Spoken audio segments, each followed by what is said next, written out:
están? Bienvenidos a una nueva edición de Informe Diario. Los saluda Carla Chocano. Es momento de revisar nuestros titulares.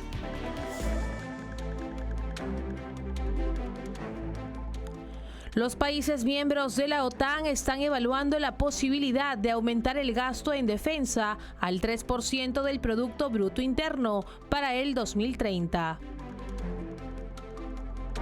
El gobierno de Estados Unidos anunció restricciones de visa para alrededor de 20 personas acusadas de socavar la democracia en Georgia. El presidente panameño José Raúl Mulino instó al próximo presidente de Estados Unidos, Donald Trump, a mantener el programa de repatriaciones establecido con la administración Biden.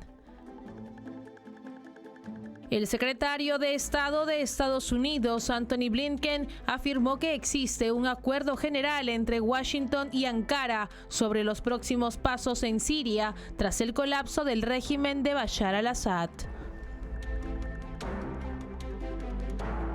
Empezamos con el desarrollo de la información.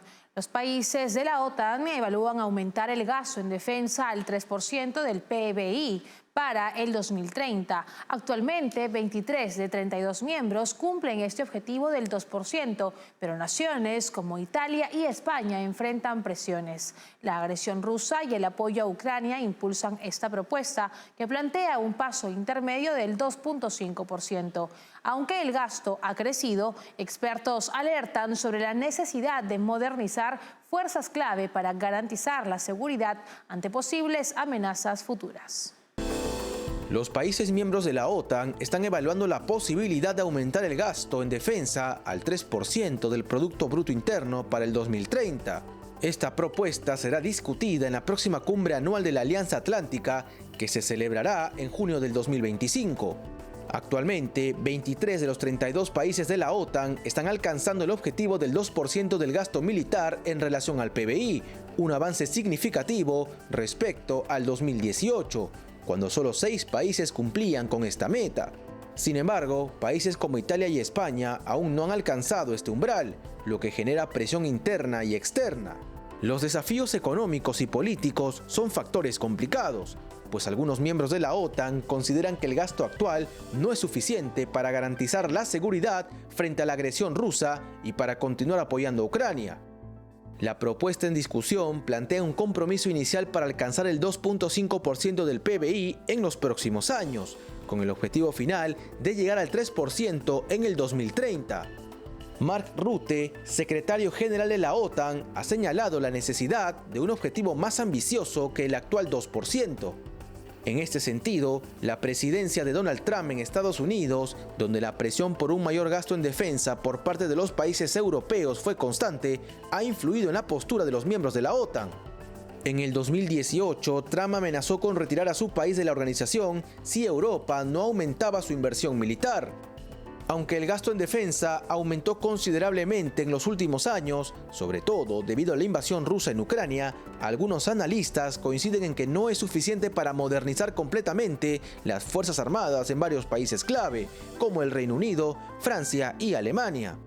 El ministro de Defensa alemán, Boris Pistorius, advirtió que sin un aumento sustancial, Rusia podría estar en posición de atacar a un país miembro de la OTAN para el 2029.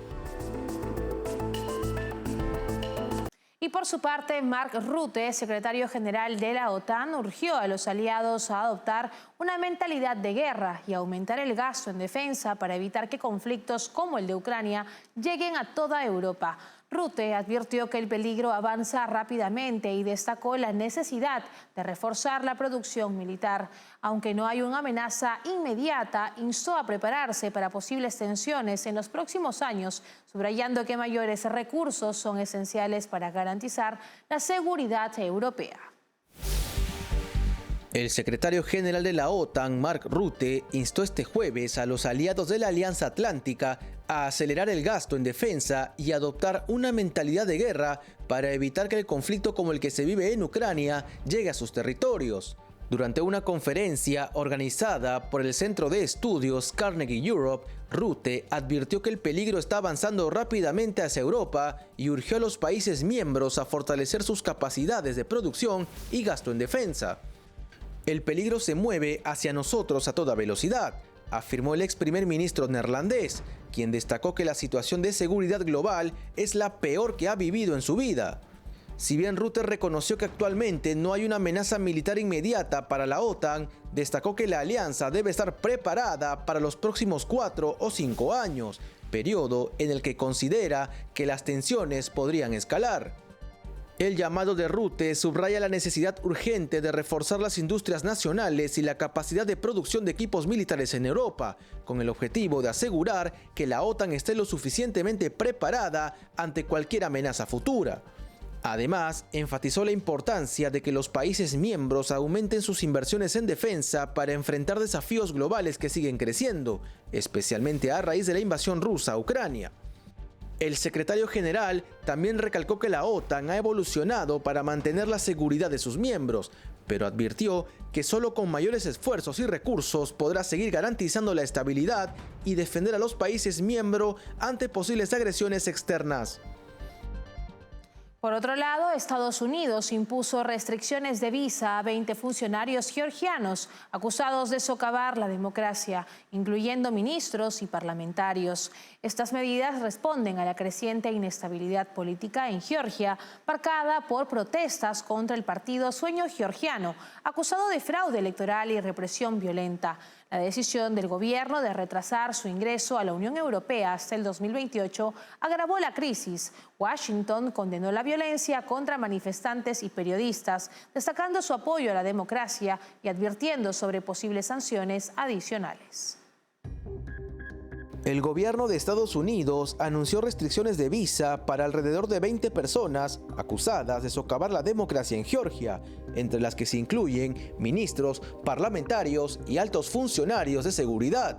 La medida se produce mientras el país enfrenta una creciente inestabilidad política y manifestaciones en contra del gobernante partido Sueño Georgiano.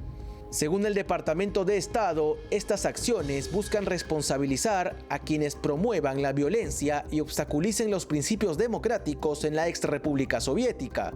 Las tensiones en Georgia han escalado desde las elecciones parlamentarias de octubre, cuyos resultados han sido cuestionados por fraude.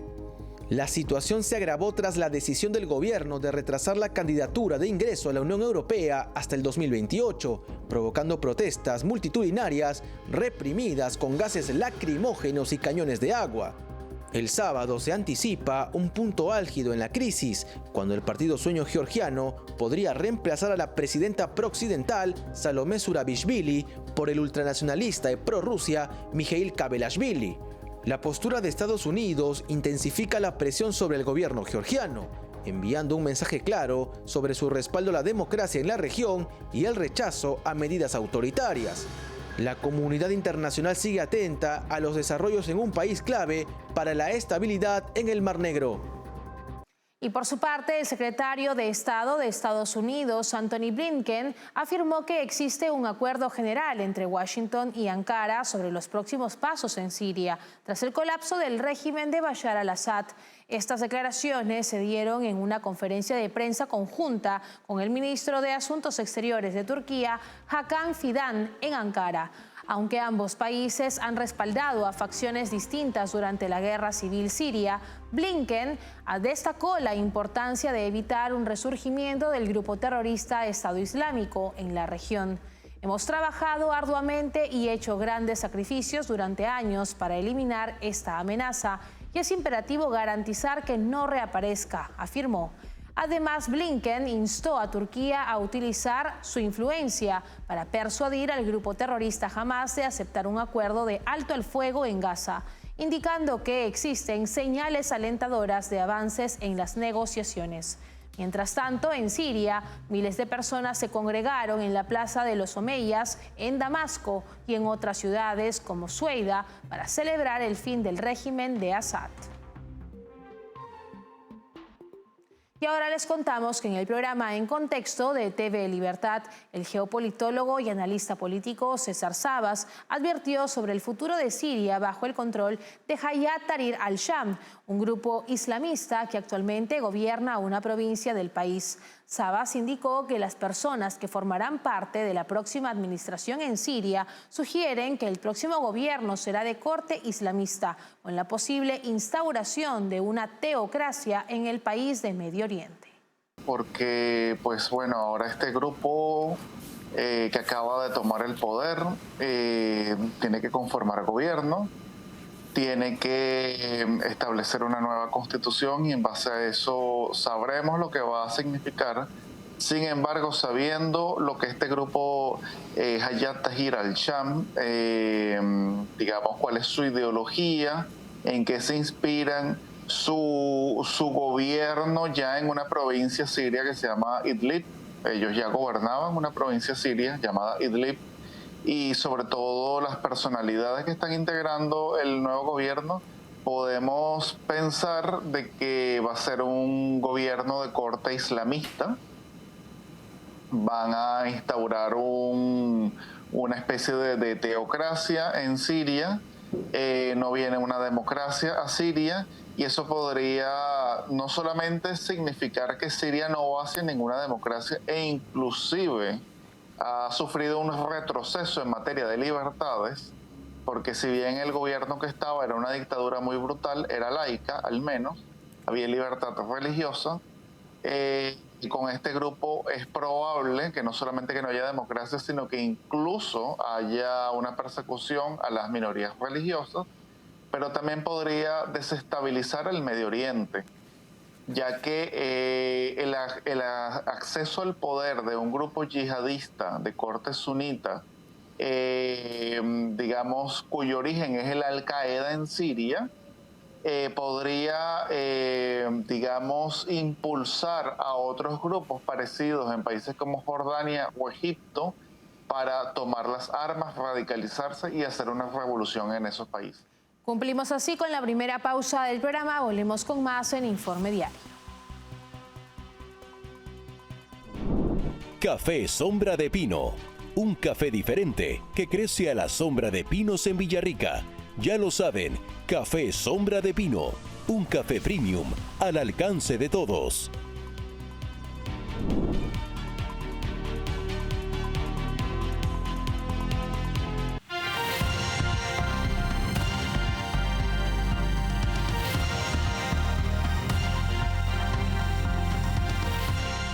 Y ahora les contamos que el presidente de Panamá, José Raúl Mulino, solicitó al presidente electo de Estados Unidos, Donald Trump, preservar el acuerdo de repatriaciones firmado con la administración Biden, que incluye $6 millones para vuelos de deportación. Panamá ha deportado a más de 1.000 migrantes hacia Colombia, Ecuador e India, pero enfrenta obstáculos para repatriar a venezolanos debido a tensiones diplomáticas con Nicolás Maduro. El presidente panameño José Raúl Mulino instó al próximo presidente de Estados Unidos, Donald Trump, a mantener el programa de repatriaciones establecido con la administración Biden. Este acuerdo, firmado el pasado 1 de julio, contempla un aporte de $6 millones de Washington para financiar vuelos de deportación. Hasta la fecha, Panamá ha deportado a más de 1.000 migrantes hacia Colombia, Ecuador e India, pero enfrenta limitaciones para devolver a su país de origen a ciudadanos venezolanos debido a las tensiones diplomáticas con el régimen de Nicolás Maduro. Mulino destacó que el problema migratorio en el Darién no puede ser ignorado por la nueva administración estadounidense que asumirá el poder el próximo 20 de enero. Trump ha prometido implementar la mayor deportación de migrantes en la historia del país, una medida que podría cambiar el panorama actual. El memorándum de entendimiento firmado con Estados Unidos ha sido clave para aliviar la presión sobre Panamá, pero las autoridades del país centroamericano enfrentan enormes desafíos ante el creciente número de migrantes provenientes de Sudamérica. La mayoría son venezolanos que buscan escapar de la crisis humanitaria en su país, arriesgando sus vidas al atravesar esta peligrosa ruta. La crisis migratoria en Estados Unidos ha alcanzado niveles alarmantes durante la administración de Joe Biden. Esta situación ha generado repercusiones en toda la región, especialmente en Panamá, país que se enfrenta a un flujo constante de migrantes que cruzan la peligrosa selva del Darién en su ruta hacia el país norteamericano. El Darién se ha convertido en un corredor migratorio crítico, reflejando la complejidad de la crisis regional que enfrenta América Latina bajo la gestión de Joe Biden y los retos que espera Trump en su próxima administración. Y en el programa En Contexto de TV Libertad, el abogado y analista político James Gagel criticó las políticas migratorias del presidente de Estados Unidos, Joe Biden. Gagel recordó que al asumir la presidencia, Biden detuvo la construcción del muro fronterizo y firmó 65 medidas que, según él, abrieron las puertas a una mayor migración. Estas acciones, según el analista, han llevado a un récord de cruces ilegales en la frontera, exacerbando la crisis migratoria. Escuchemos. Bueno, en primer lugar, vamos a poner esto un poco en contexto. A los Estados Unidos visitan unos 132 millones de personas anualmente. Somos un país muy abierto. Gente entra, Ministerio Jurídico maneja 35 diferentes visas, 25 formas de llegar a la residencia, la ciudadanía. Somos un país muy abierto. Estamos en 186 millones de personas entrando, saliendo libremente, legalmente en 2019, después de la pandemia. Ahora estamos en 132 millones y está subiendo. Cuando Trump era presidente, 200,000 personas cruzaban la frontera al año. Cuando Biden tomó la presidencia, en los primeros 60 minutos paró la construcción del muro. Pagamos $6 millones diarios para amenazar las herramientas del muro hasta que lo vendimos en 5 centavos al dólar, seguido por 65 medidas más legales, abriendo la frontera totalmente con esa ideología que ninguna persona es ilegal. Si hay personas ilegales cuando están entrando a tu país en forma ilegal, que es un delito. Salvatrucha, tren de Aragua, etcétera, es gente peligrosa. Entonces no es deportación masiva, como los noticieros les gusta llamarlo. 10 millones de personas entraron en forma totalmente ilegal. Además, en el programa En Contexto de TV Libertad, el periodista y analista político Alberto Medina destacó los avances económicos del presidente argentino Javier Milei en su primer año de gobierno. Medina subrayó que Milei heredó un país explotado económicamente, pero logró una mejora notable, reduciendo la inflación del 25% en el 2023 a solo un 2.4%. Este avance económico, según Medina, ha superado las expectativas y demuestra la efectividad de las políticas implementadas por el actual presidente. Bueno, claramente recibió un país explotado en términos económicos y me animaría a decir también en el orden moral.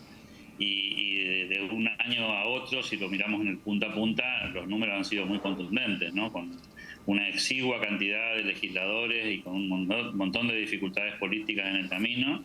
El presidente Milei ha conseguido un nivel de avance económico absolutamente inesperado, inclusive me animaría a decir para muchos de los propios, ¿no? Pasar de tener una inflación mensual del 25% a tener una inflación del 2,4% hubiera sido absolutamente impensado cuando empezábamos el 2024. Lo propio podríamos decir del riesgo país, que pasó de 2.500 puntos básicos a estos 700 y moneda que tenemos en estas horas. Y la lista sería mucho más larga, ¿no? Porque los logros han sido un montón, y no solamente en el campo económico, porque ha habido reformas relevantes, significativas, que exceden la cuestión de la dinámica económica cotidiana, que ha tenido que ver con el tema de la inseguridad, con la desaparición de los piquetes, la recuperación del orden público, que son aspectos que podríamos anotarlos en la grilla de cuestiones que exceden al ámbito económico. Digo, para aquellos que creen que esto se trata solamente de un cambio de paradigmas en materia de cómo se maneja la macroeconomía y cuál es el futuro del país. Creo que en ese sentido el balance ha sido extremadamente positivo, altamente positivo, y seguramente hay un montón de aspectos sobre los cuales hay que trabajar de aquí en adelante, pero creo que si alguien hubiera planteado hace un año atrás que estaríamos en esta situación, todos hubiéramos estado de acuerdo en que esta es una situación fabulosa y que sería inclusive hasta medio utópico pensar en una solución de algunos de estos problemas en tan poco tiempo, ¿no? Nos separamos por unos instantes, volvemos enseguida con lo último. Café Sombra de Pino. Un café diferente que crece a la sombra de pinos en Villarrica. Ya lo saben, Café Sombra de Pino. Un café premium al alcance de todos.